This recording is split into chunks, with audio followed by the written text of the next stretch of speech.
आपल्या पुण्यात चांगले शाकाहारी रेस्टॉरंट्स कमीच आहेत नाही का? पण आता नो वरीज, प्रेझेंटिंग पुणेरी विलेज.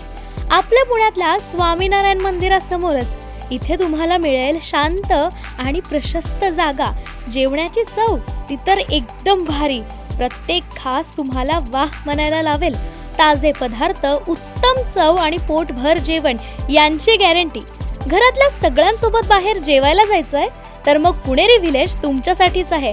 काय मग आजच या रेस्टॉरंटला भेट देताय ना? नमस्कार, मी प्रज्ञा आणि तुम्ही पाहत आहात न्यूज अनकटच्या सकारात्मक बातम्या, जिथे प्रत्येक बातमीत आहे आशेचा किरण. कृत्रिम बुद्धिमत्ता म्हणजेच AI तंत्रज्ञानावर आधारित एकात्मिक सुरक्षा प्रणाली असलेल्या स्मार्ट बसेस लवकरच STच्या ताफ्यात दाखल होतील, असा विश्वास परिवहन मंत्री आणि महाराष्ट्र राज्य मार्ग परिवहन मंडळाचे अध्यक्ष प्रताप सरनाईक यांनी व्यक्त केलाय. राज्य शासनाचे वाहनांना प्रोत्साहन देण्याचे धोरण ST महामंडळाने देखील अंगीकारले असून भविष्यात दरवर्षी किमान 1000 बसेस घेण्यात येतील, अशी माहिती सरनाईक यांनी साताऱ्यात स्मार्ट बस सादरीकरण प्रसंगी दिली आहे. युनिफाईड पेमेंट इंटरफेस म्हणजेच UPI द्वारे व्यवहारांवर कोणतेही शुल्क आकारले जाणार नाही, असे अर्थ मंत्रालयानं बुधवारी जाहीर केले. UPI व्यवहारांसाठी शुल्क आकारण्याच्या बातम्या दिशाभूल करणाऱ्या आणि निराधार असल्याचं सांगत अर्थ मंत्रालयानं म्हटलं आहे की अशा निराधार बातम्या लोकांमध्ये भीती आणि शंका निर्माण करतात. मात्र UPI द्वारे डिजिटल पेमेंटला प्रोत्साहन देण्यासाठी सरकार वचनबद्ध आहे. वारकरी संप्रदाय हा केवळ भक्तिप्रधान नसून तो तत्वज्ञानावर आधारित मार्गदर्शन करणारा संप्रदाय आहे.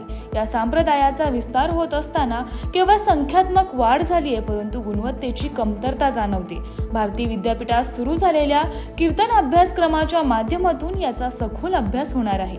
कीर्तन हे उदरनिर्वाहाचं साधन नसून तो भक्तीचा मार्ग आहे. याच विचाराने विद्यार्थ्यांनी कीर्तनाचं शिक्षण घ्यावं, असं मत ह.भ.प. योगीराज महाराज गोसावी यांनी भारतीय कीर्तन महोत्सवादरम्यान पुण्यात व्यक्त केलंय.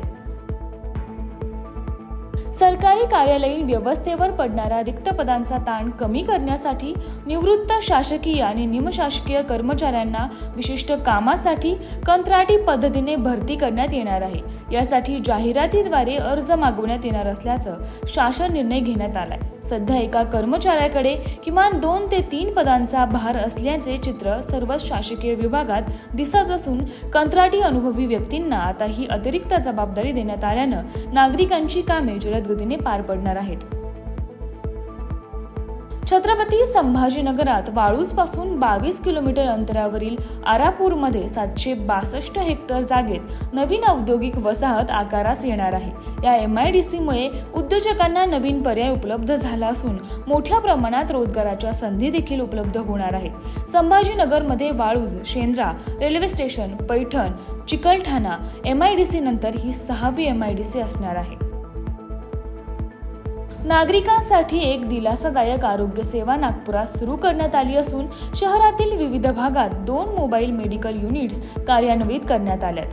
30 वर्षांवरील सुमारे 2 लाख नागरिकांना या माध्यमातून मोफत प्राथमिक आरोग्य सेवा मिळणार आहे. विशेषतः मधुमेह, उच्च रक्तदाब आणि तोंडाचा कर्करोग यासारख्या असंसर्गजन्य आजारांचे वेळीच निदान करून पुढील रुग्णालयीन सेवेसाठी लोकांना पाठविणे हे या युनिटचं मुख्य उद्दिष्ट असणार आहे. येत्या काळात जर तुम्ही नवीन AC घेतला तर तो तुम्ही 16 किंवा 18 अंशावर चालवू शकणार नाही. तुम्ही तो फक्त 20 ते 28 अंशादरम्यान सेट करू शकाल.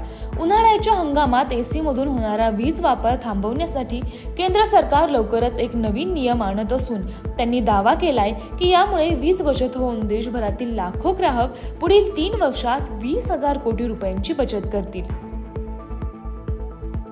जागतिक स्तरावर सर्वात आव्हानात्मक अशी अनलिमिटेड ह्युमन रेस म्हणून ओळख असलेल्या सर्वात जुन्या कॉम्रेड मॅरेथॉन स्पर्धेत अमरावतीच्या 10 धावकांनी यश मिळवले. भारतातील 403 धावकांनी या स्पर्धेत सहभाग घेतला होता. यात सहभागी झालेल्या अमरावतीच्या 11 धावकांपैकी 10 स्पर्धकांनी ही मॅरेथॉन विहित वेळेच्या आधीच पूर्ण केली आहे. मॅरेथॉन प्रशिक्षक दिलीप पाटील यांनी कॉम्रेड मॅरेथॉनमध्ये 10व्यांदा भाग घेत ही शर्यत 11 तास 27 मिनिटात पूर्ण केली आहे. या बातमीसह न्यूज अनकटच्या सकारात्मक बातम्यांमध्ये इथेच थांबूया. अशाच आशादायी बातम्यांसाठी पाहत रहा न्यूज अनकट.